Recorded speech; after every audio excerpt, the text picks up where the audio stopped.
शिवसेनेच्या वतीने शिवसेना शहर प्रमुख गणेश बाबरे यांच्या नेतृत्वाखाली पेट्रोल, डिझेल, गॅस दरवाढ कमी व्हावी तसेच रावसाहेब दानवे यांनी शेतकरी विरोधी वक्तव्य केल्याबद्दल झाशी राणी चौक कारंजा लाड येथे केंद्र सरकारच्या विरोधात घोषणा देऊन निषेध व्यक्त केला।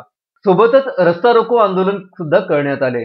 यावेळी पोलीस प्रशासनाच्या वतीने चोख बंदोबस्त ठेवण्यात आला।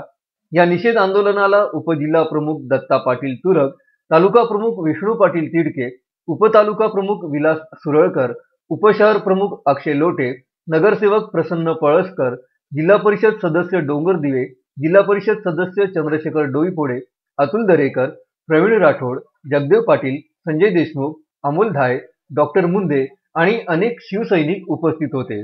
14 मध्ये जेव्हा मोदी सत्तेमध्ये आले त्यावेळेला त्यांनी सांगितलं होतं जीएसटी लागू केली। जीएसटी लागू केल्यानंतर पेट्रोल डिझेलचे भाव कमी होतील असं त्यांनी सांगितलं होतं, परंतु पेट्रोल डिझेलचे भाव रोज गगनाला भिडत आहेत। सर्वसामान्य माणसाचं जगणं त्याच्यामुळे हैराण झालेलं आहे आणि या पेट्रोल डिझेलच्या भावाविरुद्ध कोणीही बोलायला तयार नाही। तो विडा आता शिवसेनेने उचललेला आहे। या पेट्रोल डिझेलच्या दरवाढी विरोधात शिवसेनेने प्रत्येक ठिकाणी चक्काजाम आंदोलन आज छेडलेलं आहे। त्याचाच एक परिपाक म्हणून कारंजा शहर शिवसेनेच्या वतीने, कारंजा शहर तसेच ग्रामीण शिवसेनेच्या वतीने झाशी राणी चौकात आम्ही चक्काजाम केलेला आहे। दुसरा विषय, रावसाहेब दानवे, भाजपचे केंद्रीय मंत्री असलेले रावसाहेब दानवे नेहमी शेतकऱ्याला साले काय म्हणतील, शेतकऱ्याला आतंकवादी चीनी काय म्हणतील असं नेहमी म्हणत राहतात आणि त्यांच्या विरुद्ध कोणीही बोलायला तयार नाही।